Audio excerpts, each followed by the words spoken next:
Guys? James Carter TV here to give you yet another one of my 2016 NFL Draft scouting reports. Previously, we did Laquan Treadwell, and now we are on to his teammate, his partner in crime, Laremy Tunsil, who is standing at 6'5", 305 pounds roughly. I'm sure he's either gained weight or lost weight since the regular season started, since he went through the regular season, and he's probably going to put on some more weight or lose some more weight until the combine, where you can officially get a number on this guy. And this is an important number because this is a guy that was 295 pounds coming out of high school, needed to put on some size. It appears that he did, but that indicates he might be a little more prone to lose that size. Hopefully he put on some big muscle, some strength, that we can retain some of his size. So I'm really interested to see what his pound will be, because sitting at 6'5", you want to see at least 205 pounds, and I would like to see 310, 315. I mean, 6'5", he already has a big frame to him. I think he should put on some more strength, and that's one of my weaknesses, and I'll get into one of those later. But in this video, I'll give you my strengths, my weaknesses, my pro comparison, and my overall grade for this prospect. All of this information, by the way, is in the description box. If you want to just look at it and then run away, you can feel free to do that. So, Laremy Tunsil. This is a guy that is becoming the consensus number 1 or number 2 player in this upcoming 2016 NFL Draft. It's either him or Joey Bosa to a lot of people in a lot of people's mind. Now, I'm not as high on Laremy Tunsil, and it's not his fault entirely. I'm not high on offensive tackles anymore. I've been scouting for the past 2 years, okay? So I know I'm not that experienced, but this is the problem. These offensive tackles have been deceiving, and no one's going to tell you this. Mike McCoy, or what's his name? Well, what's the guy over at NFL Network? McCoy, you know who I'm talking about. Mel Kiper, Todd McShay. Oh, Mike Mayock, that's his name. Sorry, I'm thinking about the San Diego Chargers football coach. They're not going to tell you this, but we suck at grading offensive linemen, apparently. Because everybody thought Greg Robinson was going to be good, the number 2 pick for the St. Louis Rams in 2014. Everybody thought Jake Matthews was going to be good. He's getting better, but he's still not as good as anyone thought he was going to be. Brandon Scherf was actually good, but he's playing at guard. These tackles, Andres Pete has been horrible. These tackles, they're not good coming out of college these days. So because of that, I'm like, okay, I think Laremy Tunsil's good, but man, I thought Greg Robinson was good. I didn't think he was as good as everyone else was saying, but I thought he was going to be good. I didn't think it was going to be an absolute disaster. Remember 2013, Eric Fisher went number 1 overall. He can't even start. Luke Jokel is starting, but he's a bad starter. These guys went 1 and 2 in their overall drafts, and everyone said they're going to be left tackles for a decade. So when I'm going into scouting offensive tackles, I really want to be critical.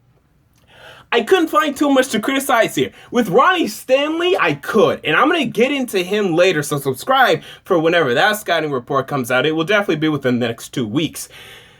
So let's start with his strengths. Number 1, he has good size. More length than size. I like his arm length from what I can see. Obviously, we have to wait for the official measurement at the combine, but I like his arm length from what I could see. I like his height. 6'5", saying at 6'5", that is prototypical and even better than prototypical left tackle length. If you had to ask a GM, how tall do you want your left tackle to be, he'll say 6'5" or 6'6". Most of them, if you're being realistic, will say 6'5", because the 6'6" tackle is really hard to find. And then you have a freak like King Dunlap, who is standing at 6'7", 6'8". But most scouts, most general managers will tell you 6'5", 6'6". So he has good length there.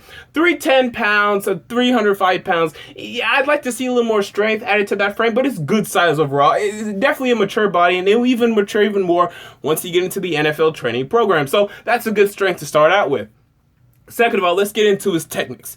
All right, so he has tremendous footwork, including just a killer kick slide. And when facing edge rushers like Myles Garrett out of Texas A&M, tremendous kick slide. You can't go around this guy. Forget it. If you want to power inside, you may find more success. But if you're trying to go around him, he's too agile. He's too quick around the edges. His kick slide is too textbook in order for you to try to get around him. So he absolutely stole walls, guys. And once you are locked, once Laremy Tunsil is locked into his defender, once he's locked into the edge rusher, it's over. The play is over. You cannot get around him. He locks into you well. He's not holding, but he locks into you well. He has such good balance. I mean, sitting at 305 pounds, I never saw him get knocked on his ass except for once when facing Myles Garrett. And Myles Garrett, who is going to be in the NFL, who is going to be a top 10 draft pick at 2017, that's not someone to be ashamed that for one play you got knocked on your ass. I mean, this is a guy that has tremendous balance and is hard to knock down, it's hard to overpower with his strong frame, with his tremendous balance. He is excellent in pass protection. He will have an occasional lapse in terms of reading a coverage that is hidden, a hidden coverage or a hidden rusher on the outside. But for the most part, he does a good job at this. And by the way, that may not be entirely his fault because I don't know the Ole Miss system. Maybe it's on the quarterback to read that. A lot of offensive lines that communicate that sort of thing. I did see occasionally a free rusher would go off his side.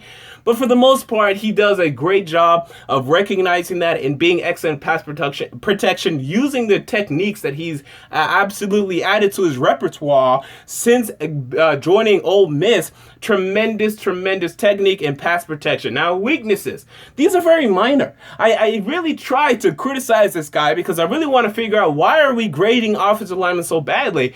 He does have some minor character concerns. He was suspended for roughly 7 games, for a booster scandal. Apparently, when he was being recruited to Ole Miss, someone left a car on the side of the road and then just told him, hey, there's a car out there for you. I don't know who left it, or something like that. Got suspended for that. NCAA doesn't like that. I mean, okay, that's not a big deal. I mean, that doesn't tell you, okay, this guy's an asshole. This guy's a douche. We don't want to draft this guy. I mean, he made a mistake. He's a young kid. He's being recruited. He's having fun. This is coming out of high school. But also what kind of concerned me was there were some reported domestic abuse problems with him and his mom's boyfriend or something like that, or his uncle or something like that. Don't really like hearing that. Stay away from that. But I think almost now coming out, since he's really been in Ole Miss, not many issues. So these are very minor concerns, but there are concerns that need to be raised. He's only a decent run blocker. He's not a mauler. Tyrone Smith of the Dallas Cowboys, Joe Thomas of the Cleveland Browns, these are maulers not only in the pass game but in the run game. You can run to their side and you'll find tremendous success. I think you'll find okay success running to Laremy Tunsil's side, but I may not advise it because he was only a decent run blocker in college. When he goes to the NFL, he might start getting overpowered by some of these 3-4 defensive ends like Muhammad Wilkerson, Sheldon Richardson, and guys of that ilk and of that character and of that power. So I would probably, he's a decent run blocker now. He's probably going to either improve because there is some sort of potential here. And once he learns a better technique and once he gets better in his craft, then obviously this will improve. But also, he will be going up against even harder talent. I mean, when you're lining up against Muhammad Wilkerson, you're in trouble. And if you are not able to hold your own, they will not be able to run to your side of the football. So this is a concern for me. This is my biggest concern because I didn't see him be an absolute mauler in the run game. And I think in a power run scheme, this would cause problems. In a zone blocking scheme, I think you'd be fine. In a power run scheme, if you want to run the football, if that's your craft, if that's your makeup, I think you're going to have problems here. But if you're running an offense that is a pass-heavy offense, this is where this guy is going to succeed. And one last weakness, again, he could put on some more strength. Sitting at 6'5", 305 pounds, more strength can be added to this frame. I think he can. I think he will. Add him to that NFL training program as a rookie. He'll build up that strength, no problem. And he is a nice athlete. And he caught a nice ball out of the backfield in the bowl game against Oklahoma State, scored a touchdown. Reportedly, he catches balls in practice. He throws 40-yard spirals in practice. So this is an athlete. So he's going to have a nice combine. He's going to have a nice 40 time, a nice shuttle time, and all of that. That's just nice stuff to hear. It doesn't make a huge difference, but it's just nice to know that you're drafting an athlete. I compare him to DeBrickashaw, Ferguson, and Kelvin Beachum. I think he's a mixture between the two. Like DeBrickashaw and like Kelvin Beachum, he's not going to allow many sacks. I mean, he will go in his first season, maybe 4 sacks, and then from then on, like 3-2 sacks. I mean, this is a guy that's not going to allow many sacks throughout an entire regular season. If, again, there will be that lapse in concentration. He may miss an edge rusher, but In terms of just beating him, I really didn't see anybody just beat this guy. Just go one-on-one with Laremy Tunsil and beat him. I didn't see it, except for one play when Myles Garrett did get him on his ass.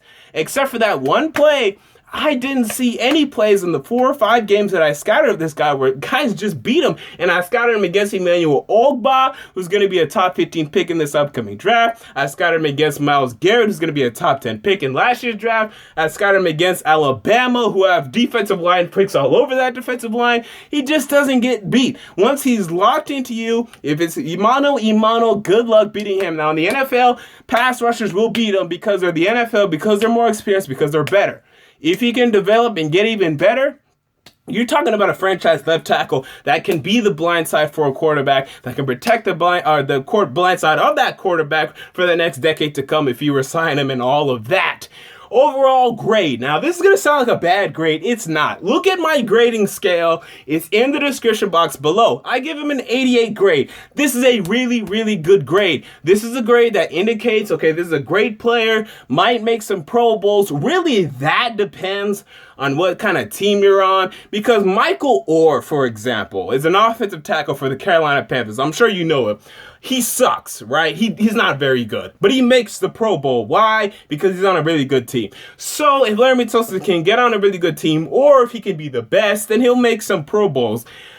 Mainly, though, he will be a consistent player for you. He's not going to be a big mom in the run game. When you're talking about the top 5 left tackles right now, you're talking about Joe Staley, Trent Williams, Tyron Smith, Joe Thomas. I think he's under that. I don't think he's ever going to get that good. I mean, maybe he will, but I think these guys are just more physically gifted. They're better in both pass protection and run protection. Laremy Tunsil is very good at pass protection, but I think you like it. Ferguson made 3 Pro Bowls, was considered a top 5 left tackle for like a couple of years, but it's kind of dwindled down over time. I think this is what you may see from Laremy Tunsil. Or Kelvin Beachum, who, when healthy, is a very nice left tackle. Coming out was considered to be a guard, ended up being a left tackle, and protects Ben Roethlisberger. Isn't great against the run, but he protects Ben Roethlisberger. If you're running a pass-heavy offense, draft Laremy Tunsil, and you will be happy. And if the Tennessee Titans decide to draft Laremy Tunsil and they run a pass-heavy offensive scheme with Marcus Mariota, they will be very, very pleased to have Laremy Tunsil blocking Marcus Mariota for the near future. All right, guys, stick around and subscribe for the next and upcoming scouting reports. And until next time, James Carter TV, I'm out. Peace.